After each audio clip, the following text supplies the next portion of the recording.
ఆకాశం వీరికి మీద పడితే ఉన్నట్టుండి కాళ్ళ కింద భూమి కంపిస్తాయి, భవనాలు గాల్లో ఊగితే ఊహించుకోవడానికే భయంగా ఉంది కదా.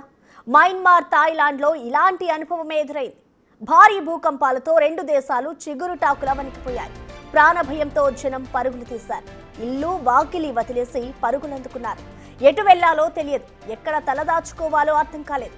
కళ్ళ ముందు కూలిపోతున్న భవనాలను దాటుకుంటూ ప్రాణాలను అరచేతిలో పెట్టుకుని భయంతో పరుగులు తీశారు.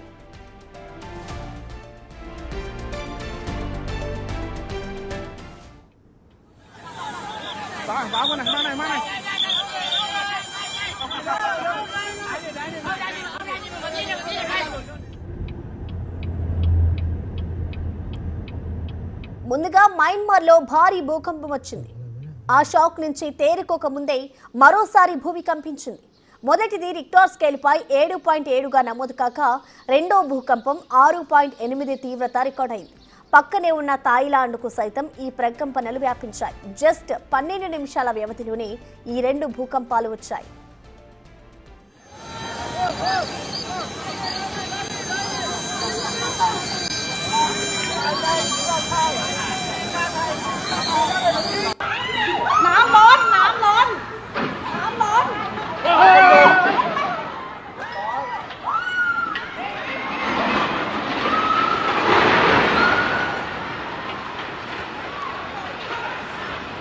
థాయిలాండ్ కంటే మయన్మార్లో భూకంప తీవ్రత ఎక్కువగా ఉంది. స్కై స్క్రాపర్స్ పేక మేడల్లా కూలిపోయాయి. అందరూ చూస్తుండగానే నేలకూలాయి. ఎయిర్పోర్ట్ కూడా దెబ్బతింది. దాంతో విమాన సర్వీసులపై ఎఫెక్ట్ పడింది. బ్రిడ్జిలు సైతం పడిపోయాయి. వందల సంఖ్యలో ఇల్లు, ఆఫీసులు ధ్వంసమయ్యాయి. ఎక్కడి వారు అక్కడే చిక్కుకుపోయారు.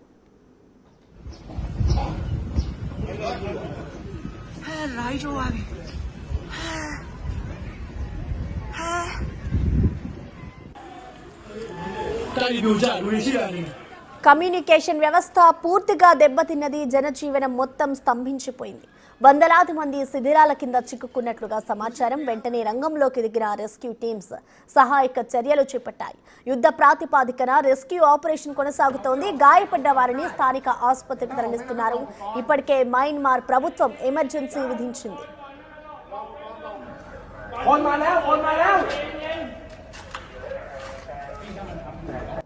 เอาที่ออกได้แต่ถ้าออกไม่ได้ต้องรออุปกรณ์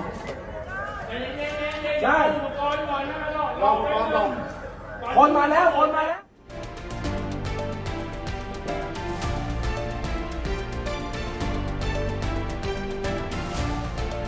బ్రేకింగ్ న్యూస్. మయన్మార్, థాయిలాండ్ దేశాలను కుదిపేసిన భూకంప విలయంలో భారత్ స్పందించింది. ఆపన్న హస్తం అందించేందుకు సిద్ధమని ప్రధాని మంత్రి మోడీ తెలిపారు. క్లిష్ట పరిస్థితుల్లో ఆ దేశాలకు అండగా ఉంటామని చెప్పారు. మయన్మార్, థాయిలాండ్ ప్రజలంతా సురక్షితంగా ఉండాలని ప్రార్థిస్తున్నారని ఎక్స్లో పోస్ట్ పెట్టారు. సహాయ చర్యలపై ఆ దేశాలతో నిరంతరం సంప్రదింపులు జరిపేలా విదేశాంగ శాఖ మంత్రిని కోరానన్నారు.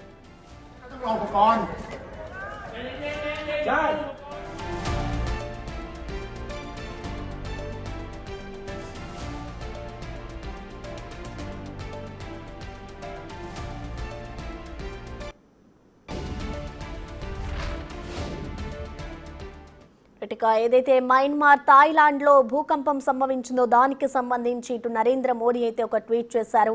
ఎప్పుడూ కూడా మేము అండగా ఉంటాము, విపత్తులకి సంబంధించి ఏదైనా నష్టం జరిగితే వాటన్నిటికీ కూడా అండగా ఉంటాను అంటూ కూడా ఇటు మోడీ ఒక ట్వీట్ చేయడం జరిగింది. దానికి సంబంధించిన పూర్తి డీటెయిల్స్ ని మా ప్రతినిధి శివ అందిస్తారు. శివ, మనం చూస్తున్నాం ఇటు థాయిలాండ్లో, మయన్మార్లో అయితే భూకంపం సంభవించింది. దానికి సంబంధించి అసలు మోడీ ఏ విధమైన ట్వీట్ చేశారు, మొత్తంగా ఎటువంటి హెల్ప్ చేస్తా అని చెప్పుకొచ్చారు, ట్వీట్ ని డీటెయిల్స్ ఏంటి శివ? రైట్ ప్రసన్న, మయన్మార్, థాయిలాండ్లో భూకంపం వేలం సృష్టించింది. ఈ నేపథ్యంలో దీనికి సంబంధించి అక్కడ ప్రజలందరూ కూడా భయభ్రాంతులకు గురయ్యారు. భారీ భవంతులు, నిర్మాణ దశలో ఉన్న భవనాలు కూడా పెద్ద పెద్ద భవనాలు కొప్పుకూలాయి. ఇప్పటి వరకు దాదాపు 43 మంది ఆచూకీ లభించడం లేదని చెప్తున్నప్పటికీ దానికి సంబంధించిన అధికారిక ప్రకటన రావాల్సి ఉంది. దానితో పాటు ఇప్పటి వరకు 2 చనిపోయారనే ఒక సమాచారం అయితే అందుతోంది. ఇక ఈ మయన్మార్ అలాగే థాయిలాండ్లో సంభవించిన భూకంపాలకు సంబంధించి దానితో పాటు పక్క దేశాల్లో కూడా భూకంప తీవ్రత ఎక్కువగా ఉన్న నేపథ్యంలో అన్ని దేశాలను ఆదుకునేందుకు మేము సిద్ధంగా ఉన్నామంటూ కూడా ప్రధాని నరేంద్ర మోడీ ట్విట్టర్ వేదికగా కూడా స్పందించారు. ఎవరైతే ఈ భూకంప తీవ్రతకు ప్రభావితమైన దేశాలు ప్రజలు కానీ ఆ ప్రాంతాలు ఏవైతే ఉన్నాయో వారందరికీ కూడా మేము అండగా ఉంటాం, ఎవరైతే ఈ శిథిలాల కింద చిక్కుకున్నారో వారందరూ కూడా సురక్షితంగా ఉండాలంటూ భగవంతుని ప్రార్థిస్తున్నానని తెలిపారు. ఇక అన్ని విధాల సహాయ సహకారాలు అందించేందుకు మేము సిద్ధంగా ఉన్నామంటూ కూడా ప్రధాని నరేంద్ర మోడీ ట్వీట్ చేశారు. దీనితో పాటు త్వరలోనే థాయిలాండ్లో ప్రధాని నరేంద్ర మోడీ పర్యటన ఉంది. దీనిపై మరి ప్రకటన చేసిన తర్వాత దీనిపై అంటే భూకంపం వచ్చింది కాబట్టి ఈ థాయిలాండ్ పర్యటన ఉంటుందా లేదా అనేది కూడా వేచి చూడాల్సి ఉంది. ఆ పర్యటనకు సంబంధించి కూడా అధికారిక ప్రకటన రావాల్సి ఉంది. ఇక దీనిపై అన్ని దేశాలకు సంబంధించిన ప్రజాప్రతినిధులు కానీ అధినేతలు దేశాధినేతలు కూడా స్పందిస్తున్నారు. ఇటు ప్రధాని నరేంద్ర మోడీ ట్వీట్ చేసిన తర్వాత ఇతర దేశాలకు సంబంధించిన ప్రధానులందరూ కూడా అధ్యక్షులందరూ కూడా స్పందిస్తున్నారు. అన్ని రకాల సహాయ సహకారాలు అందిస్తాము, ఎవరైతే శిథిలాల కింద చిక్కుకున్నారో వారందరితో కూడా ప్రాణాలతో బయటపడాలంటూ కూడా అందరూ భగవంతుని ప్రార్థిస్తున్నామంటూ కూడా ట్వీట్ చేస్తున్నారు. ఏదైతే ఈరోజు మధ్యాహ్నం 12:50 సమయంలో ఇటు మయన్మార్ అలాగే థాయిలాండ్ ప్రాంతాల్లో భారీగా భూకంపం సంభవించింది. ఈ తీవ్రత అనేది 7.7గా రిక్టర్ స్కేల్పై నమోదైన నేపథ్యంలో దానివల్ల భవనాలన్నీ కూడా ఒక్కసారిగా కుదుపుకు గురవడం, షేక్ కావడం, ఆ సందర్భంలో నివాసాల్లో నిద్రపోతున్న వారు భయభ్రాంతులకు గురై అక్కడి నుంచి వెకేట్ చేసి రోడ్లపైకి రావడం, పరుగులు తీయడం కూడా అంతా చూసి వాటిని కొంతమంది వీడియోలు తీసి సోషల్ మీడియాలో షేర్ చేస్తున్నారు. దానికి సంబంధించిన వీడియోలు కూడా మొత్తం ఈ సోషల్ మీడియాలో కూడా వీడియోలు చూడొచ్చు. ఇక దీనికి సంబంధించి ఇప్పటికే శిథిలాలను తొలగించేందుకు కూడా ప్రయత్నాలు కొనసాగిస్తున్నారు. కానీ ముందస్తు హెచ్చరికలు కూడా జారీ చేశారు. అంటే తీవ్రత అనేది 7.7%గా ఉన్న నేపథ్యంలో సునామీ కూడా వచ్చే అవకాశం ఉన్నట్టు కూడా కొంత ప్రచారం జరుగుతుంది. దానికి సంబంధించి ఎటువంటి అధికారిక ప్రకటన చేయనప్పటికీ కూడా దీని ప్రభావం ఎక్కువ ఉంది కాబట్టి ఆ దిశగా కూడా చర్యలు తీసుకోవాలనే ఒక ప్రయత్నాలు అయితే అక్కడున్న ప్రభుత్వం చేస్తున్నట్లుగా కూడా తెలుస్తుంది. దీనితో పాటు ఇటు మయన్మార్, థాయిలాండ్తో పాటు పక్క దేశాలు, ఇటు భారత్లో కూడా ఈ భూకంప తీవ్రత కూడా కనిపించింది. ఇటు కలకత్తాలో కానీ ఇటు పక్కనున్న మణిపూర్లో కూడా దీని తీవ్రత రిక్టర్ స్కేల్పై 4.0గా కూడా నమోదైంది. రిక్టర్ స్కేల్పై 4 పాయింట్లు నమోదైంది. ఇక మయన్మార్, థాయిలాండ్ విషయానికి వస్తే దీని తీవ్రత ఏదైతే థాయిలాండ్లో ఏదైతే మయన్మార్లో ఏదైతే ఉందో అది 1936 నుంచి 1956 మధ్యలో 7 పాయింట్లు నమోదైంది రిక్టర్ స్కేల్ పైన. దాని తర్వాత 2016లో 6.8 పాయింట్లు రిక్టర్ స్కేల్ పై నమోదైంది. దాని తర్వాత ఇన్ని సంవత్సరాల తర్వాత మళ్ళీ తొలిసారి ఇప్పుడు ఇంత పెద్ద మొత్తంలో రిక్టర్ స్కేల్పై భూకంప తీవ్రత నమోదైంది. ఎందుకని ప్రమాద తీవ్రత ఇంత పెద్ద మొత్తంలో ఉంది అనేది కూడా చెప్తున్నారు. అంటే భారీగా ఆస్తి నష్టం అయితే సంభవించింది. కానీ ఆ భవనాలు, శిథిలమైన భవనాలు ఏదైతే నిర్మాణ దశలో ఉన్న కొన్ని భవనాలు శిథిలమైన నేపథ్యంలో దాంట్లో వర్కర్స్ ఎవరైనా పనిచేస్తున్నారా లేదా, ఆ శిథిలాల కింద ఎంతమంది ఉన్నారనేది కూడా ఇంకా అధికారికంగా తెలియాల్సి ఉంది. కానీ ఇక్కడ కొంతమంది కొన్ని భవనాల్లో కొంతమంది అక్కడ చిక్కుకున్నట్లు తెలుస్తుంది. వారి కోసం వెలికి తీసేందుకు సహాయక చర్యలు అయితే ప్రజెంట్ కొనసాగుతూ ఉన్నాయి. ప్రసన్న శివ, ఇటు ఏదైతే మయన్మార్, థాయిలాండ్లో భూకంపం సంభవించిందో అది ఇటు ఇండియాలో కూడా కొన్ని ప్రదేశాలకి అది వచ్చినట్లుగా కూడా తెలుస్తోంది. దానికి సంబంధించిన అప్డేట్ ఏమైనా తెలిసిందా శివ? రైట్, భూమి కంపించినప్పటికీ కూడా ఎటువంటి ప్రమాదం జరగలేదు అనేది కూడా ప్రధానంగా తెలుస్తుంది. పక్క దేశాల్లో మనకు అనుకునే బోర్డర్స్ ఉన్నాయి కాబట్టి ఇటు కలకత్తా కానీ మరోవైపు మణిపూర్ రాష్ట్రాల్లో మరికొన్ని ప్రాంతాల్లో కూడా భూమి అనేది కంపించింది. జస్ట్ ఇది ప్రకంపనలకే పరిమితమైంది తప్ప ఎటువంటి ఆస్తికి సంబంధించి కానీ ప్రాణ నష్టానికి సంబంధించి కానీ ఎటువంటి అంచనా అయితే ఇప్పటివరకు వెలువడలేదు. కానీ ఇటు మయన్మార్, థాయిలాండ్లో సంభవించిన భూకంప తీవ్రత మాత్రం రిక్టర్ స్కేల్పై 7.7గా ఉంది. తీవ్రత అనేది ఎక్కువ ఉన్న నేపథ్యంలో అక్కడ ఆస్తి నష్టం అయితే భారీగా సంభవించింది.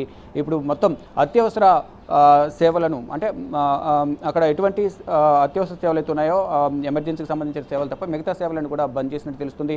ఒకవైపు అండర్ గ్రౌండ్ మెట్రో నడుస్తున్న సందర్భంలో అక్కడ మెట్రో నుంచి బయటకు వచ్చిన సందర్భంలో కూడా అక్కడ భూమి కంపించిన నేపథ్యంలో ఒకవైపు మెట్రో ట్రైన్ కూడా కంప్లీట్గా షేక్ కావడం, అక్కడున్న ప్రజలు కూడా భయభ్రాంతులకు గురికావడంతో అక్కడ మెట్రో సేవలను, ఇటు ట్రైన్ సేవలను కూడా, రైళ్ల సేవలను, రాకపోకలు కూడా కంప్లీట్గా నిలిపివేశారు. మొత్తంగా ఎమర్జెన్సీని అనేది విధించారు అనేది కూడా ప్రధానంగా తెలుస్తుంది. దానిలో భాగంగా అక్కడ ప్రజలందరూ కూడా తగిన జాగ్రత్తలు తీసుకుంటూ ప్రభుత్వం ఇచ్చే సూచనలు పాటిస్తూ ప్రభుత్వానికి సహకరించాలి. ఎవరు కూడా ఎత్తైన భవనాల్లో ఉండొద్దు. ప్రభుత్వం ఏదైతే చెప్తుందో ఆ సూచనలు పాటిస్తూ ప్రభుత్వానికి సహకరించడం ద్వారా ఎటువంటి ప్రాణ నష్టం జరగకుండా ఉండే అవకాశం ఉంది. కాబట్టి మరలా ఈ ప్రకంపనలో వచ్చే అవకాశం ఉంటుంది కాబట్టి తగిన జాగ్రత్తలు తీసుకోవాలి. ఎత్తైన భవనాల్లో ఎవరు ఉండొద్దు అనేది కూడా ప్రభుత్వం సూచనలు చేస్తుంది. ఇక భవనాలు ఏవైతే శిథిలమైన భవనాలు, కొన్ని భవనాలు పాత భవనాలు కూలిపోయి, కొన్ని నిర్మాణ దశలో ఉన్న భవనాలు కూలిపోయి, కొన్ని కొత్త భవనాలు కూడా ఆ శిథిలాలు ఆ భూకంప తీవ్రతకు కొన్ని భవనాలకు సంబంధించిన రాళ్ళు అనేవి కూడా సిమెంట్ దిమ్మెలు కూడా కింద పడిపోయిన దృశ్యాలు కూడా ప్రధానంగా కనిపిస్తున్నాయి. దానికి సంబంధించి అందరూ కూడా తగిన జాగ్రత్త తీసుకోవాలంటూ కూడా చెప్తున్నారు. మరోవైపు నిర్మాణంలో ఉన్న అత్యాధునిక అంటే గతంలో కూడా ప్రసిద్ధి చెందిన భవనం ఏదైతే ఉందో అది కూడా శిథిలమైంది. ఇది వంతెన కూడా పురాతన వంతెన కూడా ఒకటి కూలిపోయినట్లు కూడా తెలుస్తోంది. ఇటు స్విమ్మింగ్ పూల్లో ఉన్న వాటర్ కూడా పైకి ఈ భూకంప తీవ్రతకు బయటకు వచ్చినట్లు కూడా తెలుస్తుంది. మొత్తం చూసుకుంటే ఎక్కడికక్కడ ఈ శబ్దాల వల్ల నిద్రిస్తున్న వారు కూడా బయటకు పరుగులు తీస్తున్న పరిస్థితి అయితే కనిపిస్తోంది. మొత్తంగా చూసుకుంటే ఈ తీవ్రత అనేది భూకంపం అనేది విలయం సృష్టించింది. అక్కడ అంటే ప్రాణ నష్టానికి సంబంధించి ఎటువంటి అధికారిక ప్రకటన ఇప్పటికీ వెలువడినప్పటికీ కూడా దాదాపు ఇప్పుడు అందుతున్న సమాచారం ప్రకారం అయితే 2 చనిపోయారనేది తెలుస్తుంది. 43 మంది ఆచూకీ లభించలేదు. ఆ 43 మంది ఎక్కడున్నారు అనే కోణంలో కూడా అంతా వెతుకులాట కొనసాగుతోంది. అంటే ఇక్కడ 5 అంతస్తుల భవనం అలాగే భారీ అంతస్తుల భవనం కూడా నిర్మాణంలో భవనాలు కూడా కొన్ని కూలిపోయిన నేపథ్యంలో ఆ భవనాల కింద కార్మికులు ఉన్నారా లేదా, కార్మికులు లేకపోతే అంతా సవ్యంగానే ఉంటుంది. లేని పక్షంలో కార్మికులు ఉంటే కనుక వారందరూ కూడా బయటికి వెలికి తీయాల్సి ఉంటుంది. కాబట్టి అక్కడైతే ఆ భవనం కూలిన దగ్గర పెద్ద గుట్టలాగా నిర్మాణంలో ఉన్న భవనం కూలిపోయిన నేపథ్యంలో అక్కడ సహాయక చర్యలు అయితే కొనసాగుతున్నాయి. దాంట్లో ఎంతమంది కార్మికులు ఉన్నారు, భవన నిర్మాణ కార్మికులు ఎంతమంది, అక్కడ ప్రజలు సాధారణ ప్రజలు రోడ్లపై నడిచి వెళ్ళే వాళ్ళు కూడా అక్కడ భవనాల కింద చిక్కుకున్నట్లు కూడా తెలుస్తోంది. వారందరినీ కూడా సహాయక చర్యలు కొనసాగిస్తూ వారందరినీ సురక్షిత ప్రాంతాలకు తరలించి ఎవరైతే గాయపడ్డారో వారిని సమీపంలోని ఆసుపత్రికి తరలించి ట్రీట్మెంట్ అందించేందుకు ప్రయత్నాలు అయితే కొనసాగుతున్నాయి. శివ, ఇప్పటికే చూసుకుంటే దాదాపు అంటే 12 నిమిషాల వ్యవధిలోనే 2 సార్లు ఒకటే ప్లేస్ లో భూకంపం వచ్చింది. సో మరొకసారి వచ్చే అవకాశం ఉంటుంది అనుకోవచ్చా? దీనికి సంబంధించి అసలు నిపుణులు ఏం చెప్తున్నారు? రైట్, ఏదైతే మధ్యాహ్నం 12:50 సమయంలో జరిగిన తర్వాత మళ్ళీ వెంటనే ఇమీడియట్గా రెండవసారి రావటం అనేది భూకంపం తీవ్రత ఎక్కువ ఉన్న నేపథ్యంలో మరొకసారి భూమి కంపించింది అనేది కూడా సెస్మాలజీ అధికారులు అందరూ కూడా డిపార్ట్మెంట్ అధికారులు చెప్తూ ఉన్నారు. మరొకసారి వచ్చే అవకాశం అయితే ఉంది. అంటే ఇప్పటికీ ఈ ప్రమాదం భూకంప సంభవించి కూడా చాలా మినిమం 2 అవర్స్ అవుతుంది. కాబట్టి మళ్ళీ తర్వాత కూడా దీనికి సంబంధించిన సిమ్టమ్స్ అనేవి దీని యొక్క కదలికలు ఎక్కువయ్యే అవకాశం ఉంటుంది. కాబట్టి భూకంప తీవ్రత ఎక్కువ ఉండే అవకాశం ఉంటుంది. కాబట్టి తగిన జాగ్రత్తలు తీసుకోవాలనే ఒక హెచ్చరిక అయితే ప్రజలకు అధికారులు, ప్రభుత్వానికి సంబంధించిన అధికారులు హెచ్చరికలు జారీ చేస్తూ ఉన్నారు.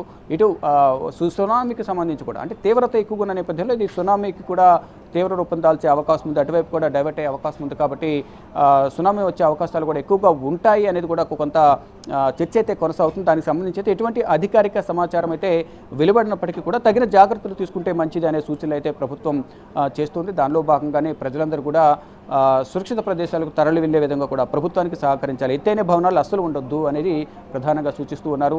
అయితే శిథిలాల కింద చిక్కుకున్న వారిని వెలికి తీసేందుకైతే ప్రయత్నాలు కొనసాగుతూ ఉన్నాయి. భారీగా ఆస్తి నష్టం జరిగిందనేది కూడా ప్రధానంగా నిర్ధారణ అవుతుంది. కానీ ప్రాణ నష్టానికి సంబంధించి మాత్రం ఎటువంటి అధికారిక ప్రకటన అనేది ప్రభుత్వం ఇప్పటి వరకు చేయలేదు. ప్రసన్న. అయితే శివ, ఇప్పటివరకు అయితే చూసుకుంటే అటు ఇంకా సహాయక చర్యలు కొనసాగుతున్నాయి. దాదాపు 43 మంది అందులో చిక్కుకున్నట్లు తెలుస్తోంది. సో ఎవరైనా మరణించే అవకాశం ఉంటుంది అనుకోవచ్చా? ఎందుకంటే ఇంకా రెస్క్యూ ఆపరేషన్ కొనసాగుతుంది కాబట్టి మనకి అప్డేట్ ఎప్పటి వరకు వచ్చే అవకాశం ఉంటుంది అనుకోవచ్చు?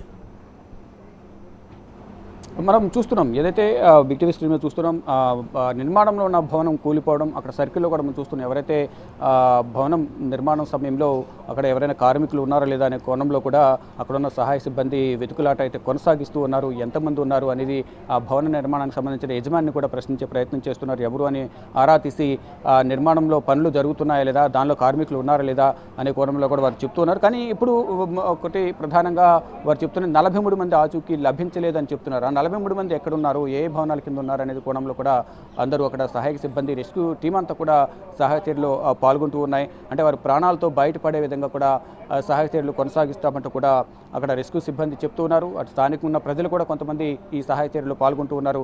అందరూ ప్రభుత్వం కూడా ఆదేశాలు జారీ చేసింది. సమీపంలో ఉన్న ప్రభుత్వ అధికారులందరూ కూడా వెళ్ళి ఆ భూకంపం సంభవించిన ప్రాంతాల్లో వెళ్ళి సహాయ చర్యలు పాల్గొనాలంటూ కూడా ప్రభుత్వం ఉద్యోగులందరికీ కూడా ఆదేశాలు జారీ చేసింది. దానిలో భాగంగానే సహాయక చర్యలు అయితే కొనసాగుతున్నాయి. కానీ ఎంతమంది చనిపోయారు అనేది కూడా తెలియాల్సి ఉంది. అందరూ కూడా సురక్షితంగానే ఉండాలి అనేది కూడా అందరూ ప్రార్థిస్తున్నారు. కానీ అక్కడున్న ప్రమాద తీవ్రతను కానీ అక్కడున్న భవనం ఏదైతే నిర్మాణంలో ఉన్న భవనం కూలిన పరిస్థితిని సిచ్యువేషన్ చూస్తే కనుక అక్కడ మరణాల సంఖ్య పెరిగే అవకాశం ఉంది అనేది కూడా, ఒకవేళ దాంట్లో కార్మికులు ఉంటే కనుక చనిపోయి ఉండొచ్చు అనే ఒక అంచనాకైతే వేస్తున్నారు. కానీ దానికి సంబంధించి ఇంకా అధికారిక ప్రకటన అయితే రావాల్సి ఉంది. మనం చూస్తే కనుక ఏదైతే భవనం నిర్మాణంలో ఉన్న భవనం అక్కడ దానికి సంబంధించి పరదాలు కట్టున్నాయి. తీవ్రతకు ఒక్కదాటికి ఉదిటికి కుదుపులాటకు నిర్మాణంలో భవనం ఒక్కసారిగా పేకమేడల కుప్పకూలిపోయిన నేపథ్యంలో ఇక్కడే కొంత అనుమానం అయితే అధికారులు వ్యక్తం చేస్తున్నారు. ఒకవేళ దాంట్లో నిర్మాణ కార్మికులు ఎవరైతే ఉంటే కనుక వారు ప్రాణాలతో బయటపడే అవకాశం ఉండదు అనే ఒక అంచనా అయితే వేస్తున్నారు. కానీ దాంట్లో కార్మికులు ఉన్నారా లేదనేది కూడా ప్రధానంగా తెలియాల్సి ఉంది. కానీ కొన్ని సహాయక చర్యలు అయితే అక్కడ కూలిపోయిన భవనంలో కొనసాగుతూ ఉన్నాయి. మరికొన్ని ప్రాంతాల్లో కూడా భవనాలు కూలిపోయిన నేపథ్యంలో అక్కడ కూడా సహాయక చర్యలు కొనసాగుతున్నాయి. ఒక ఏదైతే పురాతన కట్టడం ఏదైతే ఉందో అక్కడ వంతెన ఏదైతే ఉందో ఆ వంతెన కూడా కూలిపోయినట్లుగా కూడా తెలుస్తుంది. దాంతోపాటు కొన్ని సుప్రసిద్ధ దేవాలయాలు కూడా అక్కడున్న కొన్ని కట్టడాలు కూడా కొన్ని కూలిపోయినట్లుగా కూడా ప్రధానంగా తెలుస్తుంది. చూడాలి మరి ఏం జరిగింది. అక్కడ అధికారికంగా ప్రకటించాల్సి ఉంది కాబట్టి తీవ్రత ఎక్కువ ఉన్న నేపథ్యంలో మరణాల సంఖ్య కూడా ఉండే అవకాశం ఉంటున్నట్టు కూడా వారు చెప్తున్నారు. కానీ మిస్ అయిన 43 మంది పరిస్థితి ఏంటి, వారు ఎక్కడున్నారు, ఎక్కడికి వెళ్ళారు, భవనాల కింద చిక్కుకున్నారా లేదా అనేది కోణంలో కూడా వారందరూ కూడా సహాయక చర్యలు అయితే కొనసాగిస్తూ ఉన్నారు. కానీ ఇప్పుడు వరకు అందుతున్న సమాచారం ప్రకారం అయితే 2 చనిపోయారనే ఒక సమాచారం అయితే అందుతోంది. ఇంకా రెస్క్యూ సిబ్బంది అందరూ కూడా ఈ సహాయక చర్యలో పాల్గొంటూ ఉన్నారు. ఇటు ప్రధాని నరేంద్ర మోడీ గారు ట్వీట్ చేశారు. అన్ని రకాల సహాయ సహకారాలు అందిస్తామంటూ కూడా ప్రధాని నరేంద్ర మోడీ తెలియజేశారు. Right, thank you Shiva.